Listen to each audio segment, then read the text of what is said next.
Well. It's the detective.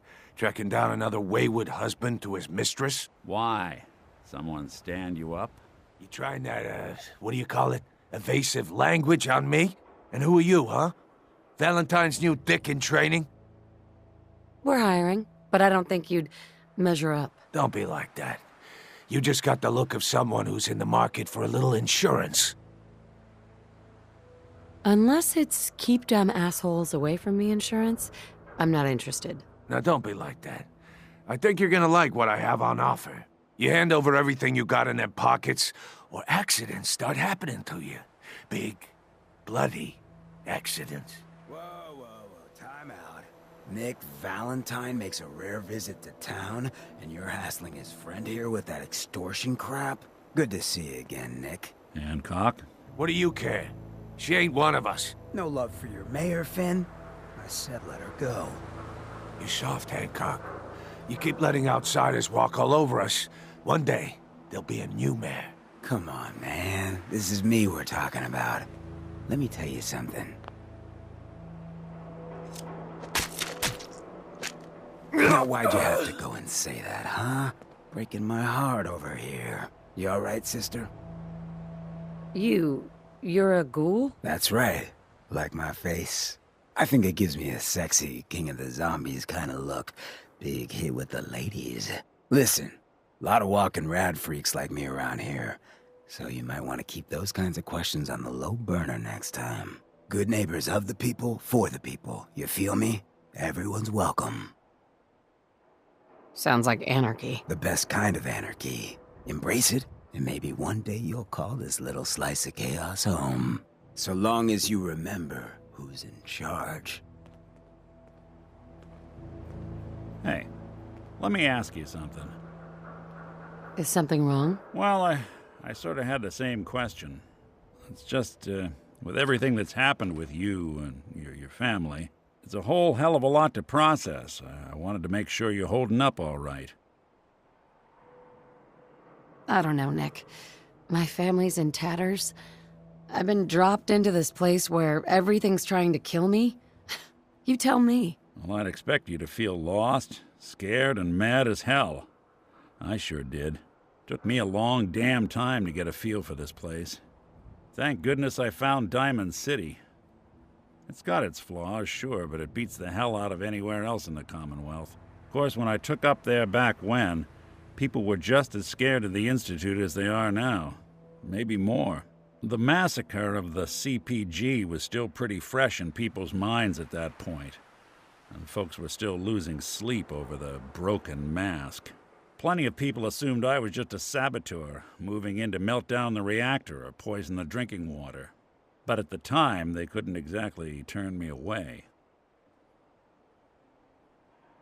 Broken mask? This was long before I'd moved to town, but apparently some gentleman type shows up in Diamond City, heads down to Power Noodles.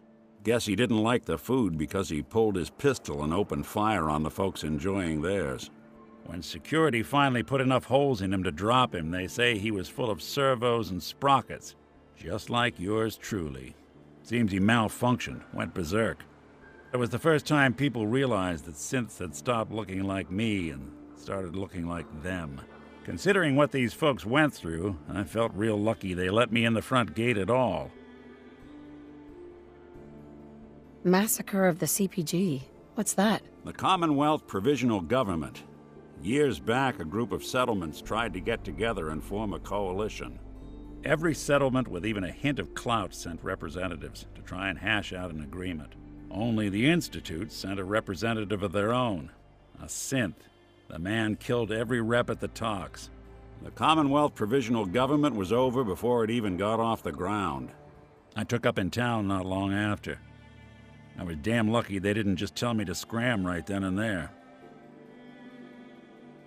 Why would you want to live among bigots like that? Nah, I couldn't really blame them, given the circumstances. But folks sure started turning the other cheek when I showed up with the mayor's daughter. Gal of about 15. Pride and joy of the mayor back then. Man by the name of Henry Roberts. The young Miss Roberts decided she'd run off with some caravan hand. She'd, known for an evening. Turns out the guy was part of a gang of kidnappers. I didn't even know who I was rescuing, just stumbled on a crying girl and 4 toughs. I took her home and the mayor dubbed me a hero, offered me a place in town.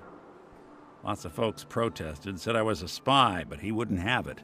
Taking up in the city was tricky at first, but I never tried to hide what I was, and people seemed to warm to that. You took down 4 guys by yourself? Well, I didn't have to. Back then, synths were even more of an unknown quantity than they are today. I told them I was rigged to explode and started going beep, beep, beep. Hardest part of that rescue was keeping from laughing as they climbed over each other to get away. Was it hard, settling in? Well, they sure didn't make it easy. I started off doing the jobs no one else wanted. I got more banged up being Diamond City's handyman than I ever did living out in the ruins. But I guess folks never forgot I rescued the mayor's daughter, so they started coming to me when people went missing. Wife runs off with a new paramour and takes the rent money with her. Talk to the synth. An upset father decides moving him and the kids to Goodneighbour in the dead of night's not the worst damn idea since the bomb. Go get Nick. After a while, the jobs got so backed up, they didn't even ask me to do the handyman stuff anymore. Hell, I was so happy to do it, it was months before I started charging anyone. I never stopped being Nick the synth, but it was Nick the detective folks came to see. It was about then that things finally started feeling normal. It took me a long time to realize that home is where you make it. With some time and effort, this place can be home for you, too. That's a long story, but I hope it helps. Want to get moving?